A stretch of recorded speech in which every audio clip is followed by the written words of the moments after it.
এবার জানিয়ে দিব নির্বাচন প্রসঙ্গ। মৌলভীবাজারের বড়লেখায় দক্ষিণ শাহবাজপুর ইউনিয়নের ১ নং ওয়ার্ড থেকে নির্বাচন করবেন মোহাম্মদ কামাল উদ্দিন। মৌলভীবাজার বড়লেখা উপজেলা প্রতিনিধি মোহাম্মদ নজরুল ইসলাম জানান, মৌলভীবাজারের বড়লেখার দক্ষিণ শাহবাজপুর ইউনিয়নের ১ নং ওয়ার্ড থেকে নির্বাচন করবেন ব্যবসায়ী ও সমাজসেবক মোহাম্মদ কামাল উদ্দিন। তিনি বিসরাবন গ্রামের মৃত হাজী মনির উদ্দিনের ছেলে। তিনি বিসরাবন হাফিজিয়া মাদ্রাসা ও মসজিদের সহসভাপতি, অফিস বাজার ব্যবসায়ী সমিতির সদস্য।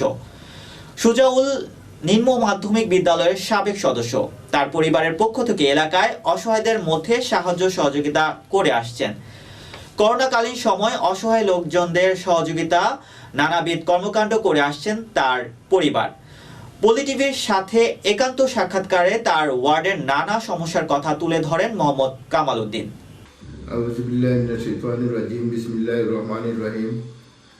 আমি প্রথমে ধন্যবাদ জানাচ্ছি পলি টিভির বন্ধুকে। আমি পলি টিভির মাধ্যমে আমার ৫ নং দক্ষিণ শাহবাজপুর ইউনিয়নের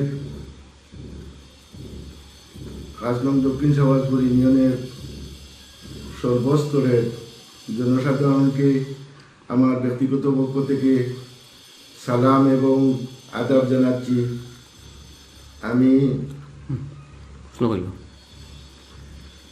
তিনি আসন্ন নির্বাচন জনগণ সমর্থিত একজন মেম্বার হিসাবে প্রতিদ্বন্দ্বিতা করবেন মৌলভীবাজার বড়লেখার দক্ষিণ শাহবাজপুর ১ নং ওয়ার্ড থেকে পিতা মৃত হাজী মনির আলী, ছেলে মোহাম্মদ কামাল উদ্দিন নির্বাচন করবেন।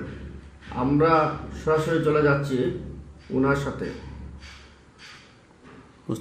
আপনি কেন জনপ্রতিনিধি হওয়ার ইচ্ছা? আমি জনপ্রতিনিধি হওয়ার ইচ্ছা ছিল না। আমি একমাত্র আমার ওয়ার্ডের জনগণের দুঃখ কষ্ট দেখে আমার এলাকার ওয়ার্ডের জনগণের যে আশাকাঙ্ক্ষা, আমার মনে কষ্ট আছে যে আমার ওয়ার্ডে অনেক দরিদ্র ফ্যামিলি আছে, তারা বয়স্ক ভাতা, বিধবা ভাতা, অনেক সমস্যাগুলা আমার চোখে পড়ছে। আমার মনে জাগলো আমার ওয়ার্ডের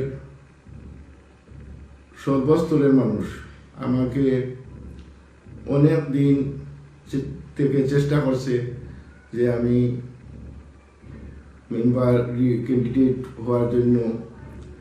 আমি ওনাদের কথা পিছনে রাখছি না। আমি ফ্যামিলির নানান সমস্যার কারণে বর্তমানে কিছুদিন আগে আমার গ্রামে, আমার ওয়ার্ডের অনেক মানুষ আমারে নিয়ে আমার গ্রামে মসজিদে বুটাবুটি করিয়া আমারে খাড়া করার চেষ্টা করছেন।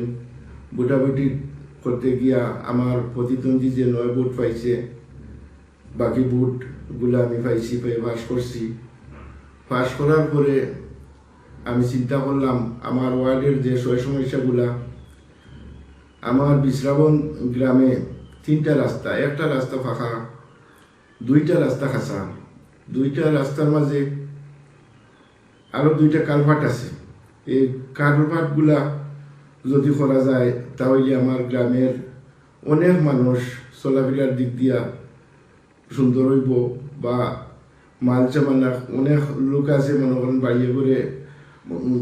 বাড়িতে ঘর দরজা করতো, কালভার্টের কারণে মালচামানা নিতে পারেন না। আমার গ্রামে 2-3টা কালভার্টের লাগিয়া নিজের কাছে কষ্ট লাগে যে গ্রামের মানুষ এত কষ্ট করি কান্দে, বারে রড, সিমেন্ট, বালু কান্দ করি তারা বাড়িতে নিয়ে ঘর দরজা করে। 2 নম্বরে আমার পাশের গ্রামও বাগাডিকর গ্রামটার যে অবস্থায় বর্তমানে যে রাস্তার পজিশনগুলা, বৃষ্টি দিলে মানুষ চলাফেরা করতে পারে না, এরপরে মাল সামানা বাড়িতে নিতে পারে না। ফাঁসর গ্রাম, গড়ুয়া গ্রামের সেম অবস্থা রাস্তাগুলা। এরপরে বানিগুনার একটা রাস্তা, আসলে দেখলে মনে হয় যে নিজের পকেট থেকে রাস্তাগুলা করলে আল্লাহর কাছে। আমার ওয়ার্ডের মানুষের অনেক কষ্ট হইতেছে। তারা মূল কারণ হইল যে আমি ইলেকশন করাবার লাগে তারা চেষ্টা নিচ্ছে। ও কারণে বেশিরভাগ যে আমার ওয়ার্ডের বর্তমান যে মেম্বার, উনি জনপ্রতিনিধি, ওনার যে কার্যকলাপ, একটা জন্ম নিবন্ধন পালাইতে হইলে টাকা ৩,০০০ লাগে। আমরা এই ৩,০০০ টাকা নেওয়ার কারণে আমরা চেয়ারম্যান সহ বিচারও গেছি, গিয়ে এই টাকাটা উদ্ধার করে ওই মহিলার হাতে দিছি। এরপরে নানান অপকর্ম মনোহরকে যেটা ভাষায় প্রকাশ করা যায় না। তো ও কারণে মানুষ, আমার ওয়ার্ডের মানুষ খুব কষ্ট পাইয়া আমার কাছে আইয়া চেষ্টা করিয়া আমার খারাপ করছে। আমার মূল লক্ষ্য হইল গিয়া আমার যে ওয়ার্ডের যে সমস্যাগুলা, আল্লাহ যদি আমার নির্বাচিত হইতাম পারি, আমার ওয়ার্ডের কমপক্ষে রাস্তাগুলা, ওয়ার্ডের যে দরিদ্রহীন মানুষগুলা আছে, ওগুলাকে যদি আমি খুশি করতাম পারি, আমার মূল উদ্দেশ্য হইল একটা, আমি আমার ব্যক্তিগত ফায়দার লাগি নাই, আমি যদি মানুষের ভালো কাজ করিয়া যাইতাম পারি, দুনিয়ারও ফল আছে, আখেরাতেও ফল আছে। আমি চেষ্টা করবো যদি আল্লাহ আমারে কামিয়াব করে, আমি যেটা করতাম মানুষের দোয়া লওয়ার লাগি, আখেরাতে যাওয়ার পরে মানুষের দোয়ায় হয়তো আল্লাহ আমার মায়া করতে পারে। আমার মূল লক্ষ্য হইল ওটা। আমি ইচ্ছা করছি, মনের ইচ্ছা যেটা, আমি যদি আল্লাহ আমার কামিয়াব করে, আমি মনে হলো একটা ফুল কালভার্ট ইট সোলিং পাই, আমার পকেট থেকে আরো 2-4,000 ফুরাইয়া আমার ওয়ার্ডকে সুন্দর করার আমি চেষ্টা করবো, আমার মূল উদ্দেশ্য। আর আমার ওয়ার্ডের ভিতরে দরিদ্রহীন মানুষ একটু বেশি। আমার মূল লক্ষ্য হইল আমি যেটা পাইতাম আমার দরিদ্রহীন যারা আছে তারা আত্মগুলা বুঝাইতাম, যার হক যেটা, যাতে রাস্তা না হয়। বর্তমানে আমরা যে ওয়ার্ডের যে সমস্যাগুলা আমি পিছনেও কইছি, আমি আসলে খুব কষ্ট লাগে, দরিদ্রহীন মানুষ বেশি। আমি পিছনে প্রথম যে সময় করোনার সময় আমার ওয়ার্ডের মানুষ অসহায় হয়ে গেছে। আমি নিজে চাউল ডাই কিনিয়া 5-7 কেজি করে বেগ করিয়া আমি প্রতি করে করে আমার ওয়ার্ডও, আমার গ্রামও আমি প্রতি করে করে নিয়ে বসেছি আমার হাতে। আমি মনে করি এই মানুষগুলারে যদি আমরা প্রত্যেকে যার যার অবস্থান থাকিয়া প্রত্যেকে যদি ইরা সাহায্যের হাত বাড়াইতাম, আরো মনে হয় তারা খুশি হইত।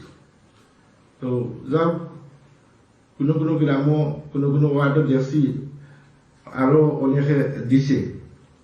আমি প্রত্যেকের লাগি দোয়া করি আল্লাহ প্রত্যেকের মন মানসিকতা ওরকম রাখুক, আর যাতে আমরা জনপ্রতিনিধি হইয়া সুন্দর পথে সুন্দর রাস্তায় চলতাম পারি, মানুষের খুশি করতাম পারি। মানুষ যদি খুশি হয় আমরা দুনিয়াতেও ফায়দা হইব, আখেরাতেও ফায়দা হইব। 1 নং ওয়ার্ডের ইউপি সদস্য উন্নয়নমূলক কাজকর্ম কোন দৃষ্টিতে দেখতেছেন?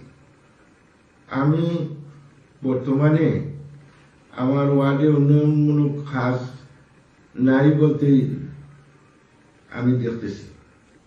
আমার এমপি মহোদয় মোহাম্মদ হাজি সাবুদ্দিন সাহেব, উনি আমার গ্রামে একটা ফিস রাস্তা করছেন, আমি ধন্যবাদ জানাই।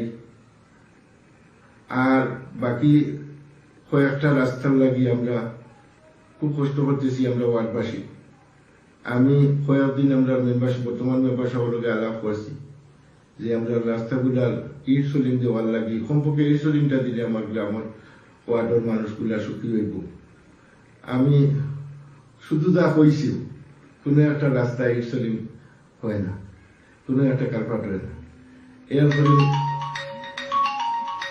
দরিদ্র মানুষ যারা মনে করো সৌর বিদ্যুৎ আইছে, সরকারে ঠিক সৌর বিদ্যুৎ দিছে, কিন্তু একটা সৌর বিদ্যুৎ তো দেখা যায় আমার ওয়ার্ডেও পৌঁছে না। এরপরে মনে করো যারা বিধবা ভাতা পাইতো এরা পান না, যারা বয়স্ক ভাতা পাইতো বয়স্ক ভাতা পান না, ওগুলার সমস্যা বেশি আমার ওয়ার্ডে। তো আমি ইনশাল্লাহ মনে করি আল্লাহ যদি কামিয়াব করেন, আমি আমার গান প্রাণ দিয়া চেষ্টা করব আমার মূল লক্ষ্যগুলা পুরা করার। আর বর্তমানে আপনার 1 নং ওয়ার্ডে মাদক এবং বাল্য বিবাহের বিষয়ে কিছু বলবেন। মাদক এবং বাল্য বিবাহ, মাদক ব্যাপারে আমার ওয়ার্ডে 2-3 জন লোক ছিল, আমি নাম প্রকাশ করছি না। আমার ওয়ার্ডের 2 মুরব্বী এবং আমি সহ আমরা কঠোর ব্যবস্থা নিয়েছি। তারা গার্জেনটা নিয়ে, গার্জেনটাও আমরা কাছে চাইছেন যে আর যদি কোনোদিন এরকম আপনারা পান আইনের আওতায় দিবা। তারা ময় মুরব্বী যারা এরা আমরা ক্ষমাপ্রার্থী হয়েছেন যে প্রথমবারের মতো আল্লাহ মাফ করে দিও, এই ধরনের কোনোদিন কাজ হইত না। আর আশা করি এখন পর্যন্ত হয়েছে না, এটা আমার ওয়ার্ডও নাই। বর্তমানে আমার ওয়ার্ড খুব সুন্দর এই ব্যাপারে। আর বাল্য বিবাহ যেটা আমি হচ্ছি আমার পাশের ওয়ার্ডও মনে করে গেলে 2-1টা হয়েছে।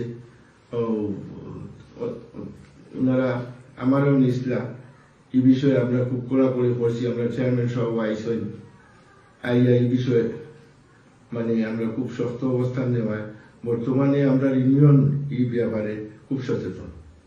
জনগণের যদি আপনাকে আবার এখনো নির্বাচিত করেন, তাহলে আপনি জনগণের কি আশ্বস্ত দিবেন? আমি আল্লাহ তাআলার কাছে আশা করছি আল্লাহ আমার আশা পুরা করতা। আমার যদি আল্লাহ আশা পুরা করে তাহলে আমি আমার দান প্রাণ দিয়া আমি চেষ্টা করবো আমার ওয়ার্ডকে সুন্দর করার। আমার ওয়ার্ডের যে সমস্যা, আমার প্রাক্তন দক্ষিণ সভাজপুর ইউনিয়নের 1 নং ওয়ার্ডের সকল সদস্য বৃন্দ যারা দেশে এবং দেশের বাইরে আছেন, আমি সকলকে আন্তরিক শুভেচ্ছা ও অভিনন্দন জানাচ্ছি। আমার লাগে প্রত্যেকের দোয়া করবা, যে যে অবস্থানে আসো অবস্থানে থাকি আমার লাগে আপনারা যতটুকু সম্ভব সাহায্য করবা।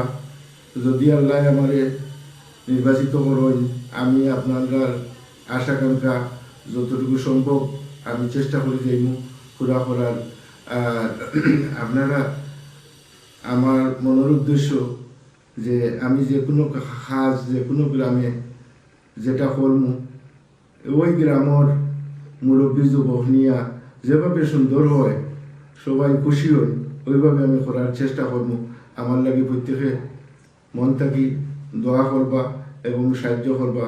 আমি প্রত্যেকের কাছে সালাম এবং আদাব জানাইয়া বিদায় নিচ্ছি।